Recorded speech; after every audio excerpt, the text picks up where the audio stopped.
Welcome to my channel. සුබ දවසක් ඔයාලට. ඔන්න ඉතින් අදත් මම අලුත් වීඩියෝ එකක් අරගෙන ආවා. මම දවසක ඉඳන් මේක මේ ඔයාලට ගේන්න හිටියේ. මට වෙලාවක් තිබුණේ නැහැ. අද මම ඔයාලට පෙන්නන්නේ මෙන්න මේ බොබින් එකට නූල් ඔතන විදිය. මම ඔයිට කලින් වීඩියෝ එකක් කරලා දැම්මා. ඒකේ මම අතින් තමයි ඔතන්න කියලා දුන්නේ. මම ඒක අද කියලා දෙන්නම් කොහොමද මැෂින් එකේ නූල් ඔතන්නේ කියලා. මේ ඉලාස්ටික් නූල සහ සාමාන්‍ය නූල දෙකම එකම විදිය මම ඉතින් කියලා දෙන්නම්. ඉතින් මේ වීඩියෝ එක නොදන්න අයට සිංගර් සිග්සැග් මෙන්න මේ මැෂින් එකේ සිංගර් සිග්සැග් මැෂින් එකේ නූල් ඔතන විදිය තමයි මේ කියලා දෙන්නේ නොදන්න අයට. ගොඩ අය දන්න අය ඉන්නවා. හැබැයි ඉතින් ඒ අතරේ නොදන්න අයත් ඉන්නවා. ඒ අයට තමයි මේ වීඩියෝ එක. හරි. ඔන්න ඉස්සෙල්ලාම මැෂින් එකේ නූල් ඔතද්දී මැෂින් එක හදාගන්න මෙහෙමයි. මෙන්න මේ අත්ලීවරයේ මේ පොඩි කොටස තියෙන්නේ. මේ පොඩි කොටසෙන් මේ අත්ලීවරය තදින් අල්ලගෙන පොඩි කොටස විතරක් තමන්ගේ පැත්තට චුට්ටක් කඩවකව ගන්න. එතකොට තමන්ට දැනෙනවා ටික් ගාලා මේක කැඩලා යනවා. එතකොට වෙනස තියෙන්නේ මේ අත්ලීවරයේ කරකවද්දී මෙන්න මේ ෆුට් එක මැෂින් එකේ මේ කොටස වැඩ කරන්නේ නැහැ. දැන් තේරෙනවනේ? අත්ලීවරේ වැඩ කරත් මේක වැඩ කරන්නේ නැහැ. මොකද නූල් ඔතද්දී මැෂින් එකේ නූල් ඔතද්දී අත්ලීවරයත් එක්ක වැඩ කරොත් මේ ෆුට් එකේ මේ නිකන් ගෙවිලා යනවා. වැඩ කරන්න ගන්නවා. එතකොට අපරාධ මේව නිකම්ම ගෙවෙනවා ඒ කෑලි. ඒක හින්දා තමයි අත්ලීවරයෙන් මෙන්න මේ කොටස අපි බුරුල් කරගන්නේ. පැහැදිලි නේද?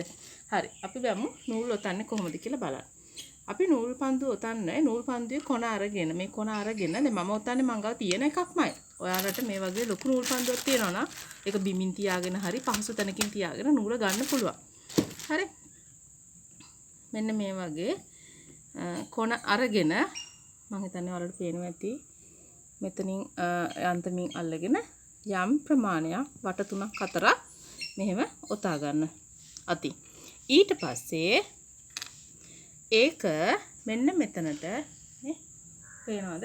මෙන්න මේ නූල් බොබින් එකේ නූල් උතන තැනට තද කරලා දාන්න. හරිද?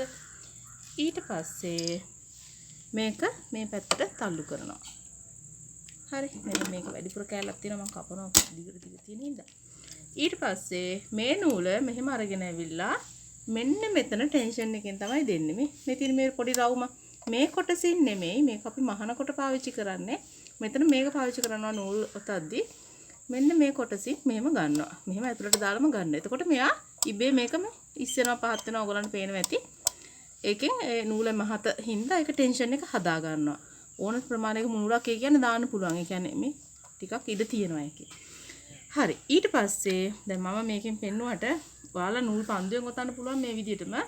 ඔන්න බලන්න මැෂින් එක මම මෝටරෙන් පාගන්නේ ක්‍රියාත්මක කරනකොට බලන්න මැෂින් එකේ මේක කැරකෙනවා නූල් එක එතෙනවා. නමුත් මේ ෂටල් එක මේ ෆුට් එක මේවා වැඩ කරන්නේ නැහැ. ඔන්න හොඳට බලන්න මම ඔතනවා දැන් පොඩ්ඩක් අතින් අල්ල ගන්න නූල. මෙන්න මේ විදිහට අල්ලගෙන එයාට පහසු වෙන්න දෙන්න. අත බුරුලේ. තේනවද? ඔන්න ওই විදිහට නූල තේනව නේද? නූල අල්ලන්න එපා. මෙහෙම බුරුල තියෙන්න ඕනේ. මෙයාට බුරුලට තියෙන්න ඕනේ. මෙයා ඉබේම ඒක එයාට අවශ්‍ය ප්‍රමාණයට ඔතා ගන්නවා. මගේ නූල ඉවරුණා. එතකොට මේ නූල ඔතනකොට ඔයාලා හොඳට මතක තියාගන්න නූල ඔතන්න ඕනේ පැත්ත මෙන්න මේ පැත්ත. මෙන්න මේ පැත්ත. ඒ කියන්නේ අපේ පැත්තට නෙමෙයි තියෙන්න ඕනේ මැෂින් එකේ අනිත් පැත්තට.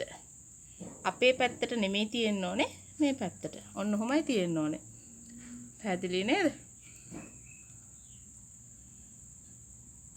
මගේ අත් දෙක දිහා නම් බලන්න එපා. අත් දෙක පුරාම කජු කිරිහිලා තියෙන්නේ. තුවාල. ඉතින් ඒ විදිහට තමයි අපි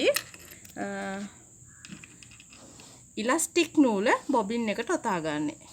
ඒ වගේම තමයි අපි අනිත් නූලත් ඒ කියන්නේ හිතන්නකෝ වෙන නූලක් මේ වගේ මම පෙන්නනවා ඔයාලට මෙන්න මේ වගේ